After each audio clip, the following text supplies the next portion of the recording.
నా పేరు సత్యారెడ్డి. నేను ముంబై నుంచి వచ్చాను. అన్ని లెవెల్స్ చేసుకున్నాను.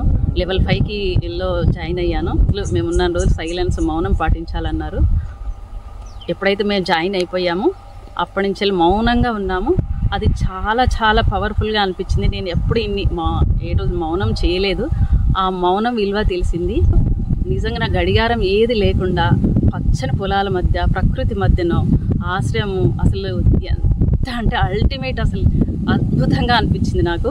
గురువుగారు క్లాస్లో ఈజీ అంటే ఎంత చిన్న పిల్లలకు కూడా అర్థమయ్యే రీతిలో, అంటే ఒక అమ్మ చిన్న చిన్న బిడ్డ అడుగులేసే పిల్లలకు చెప్తుంది కదా, అలా చెప్తాడు గురుగారు. అంటే ప్రతి ఒక్క దాని గురించి ధ్యానం ఎలా చేయాలి, ధ్యానం చేస్తే ఏంటిది, ధ్యానం చేయకుంటే ఏంటిది, అసలు ప్రాపంచికంలో మనం ఎలా ఉండాలి, ఎక్స్పీరియన్స్ ఎలా చేయాలి, ఒక బిజినెస్ మొదలు పెడుతున్నప్పుడు ఎలా ఉండాలి, అది సక్సెస్ అవుతలేదంటే ఏం చేయాలి, అసలు అన్ని ప్రతి ఒక్కదానికి ఎంత సింప్లిఫై మెథడ్స్ అంటే చాలా అద్భుతం అండి.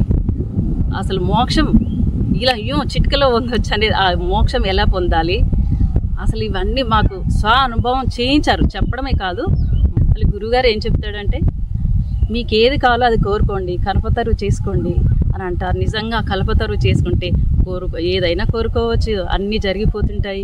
ఎన్ని అంటే రోజు పొద్దునలాగా నేను చెప్పుకుంటాను, గురుదేవ ఇవ్వాలని నాకు కొత్త ఎక్స్పీరియన్స్, కొత్త అద్భుతం ఏం కావాలని నేను మనస్ఫూర్తిగా కోరుకుంటున్నప్పుడు నిజంగా ఏదో ఒక అద్భుతం, ఏదో ఒక అన్నీ ఇలా అంటే ఇంకా నాకు ఇంకేంటి లైఫ్లో నాకు టెన్షన్ పడాల్సిన అవసరం లేదు. ప్రతి ఒక్కటి నేను గురువుగారికి చెప్పుకుంటే అయిపోతుంది. చెప్పుకోవడమే అంతే. చిన్నపిల్లలు వచ్చి అమ్మ నాకు ఆకలి అవుతుంది అన్నం పెట్టాను కానీ అన్నం పెడతారు, అలా అనమాట ఈ గురువుగారు. నిజంగా అసలు నాకు నా బ్రతుకున్నంత ఎంతో ఈజీగా చేసేసారు అనిపించింది.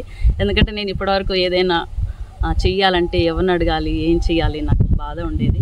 ఇప్పుడు ఆ బాధ అంతా పటాపంచలైపోయింది. నేను ఒక చిన్న పిల్లలాగా ఇప్పుడు ఇంకా ఆడుకోవచ్చు, పాడుకోవచ్చు, అంటే ఒక లైఫ్ని ఆనందంగా అనుభవించవచ్చు అనేది నాకు అనిపించింది. ఈ గురువుగారికి ఎంత చెప్పుకున్నా తక్కువే. ఒక థ్యాంక్స్ చెప్తే అది చిన్నదైపోతుంది.